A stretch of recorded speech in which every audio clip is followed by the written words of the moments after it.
which is on the East Coast. It's where they first discovered oil. And music in Saudi Arabia is what they call haram, which is illegal. Live music performance is not allowed there. And something that's very difficult for us to understand as professional musicians.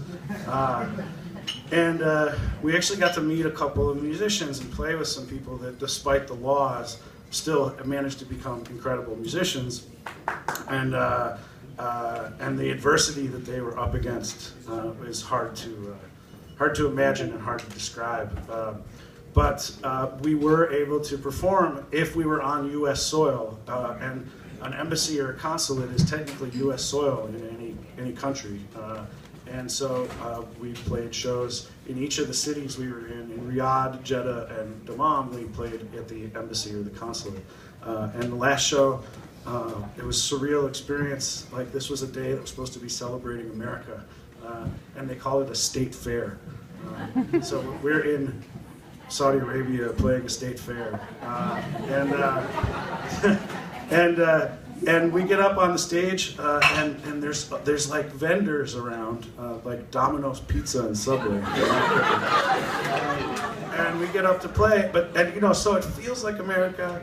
There's the people who work at the embassy and the consulate there, but most of the people there are Saudis, and they're dressed very traditionally, like you imagine a Saudi Arabian to be dressed. And there's probably 150, 200 of them, and we get up to play bluegrass for them.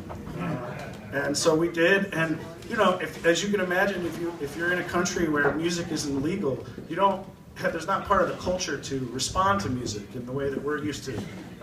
You all sit in front of us and you clap, and you give us positive feedback, and it's amazing, and it makes playing music really fun. There was no positive feedback. And you can't blame them for it because it doesn't happen.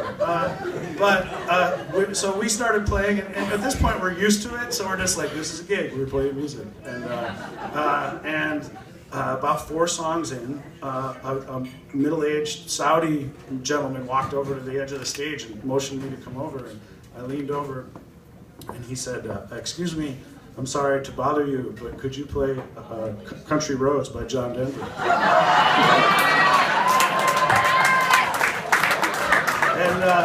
And I turned to Aaron and I thought, good Lord, I hope you could play Country Roads. And of course, this guy is a living jukebox. And so we busted out Country Roads, and it was funny because we were playing a song that was requested to us, but what made it all the more powerful was that most of the people in the audience knew it.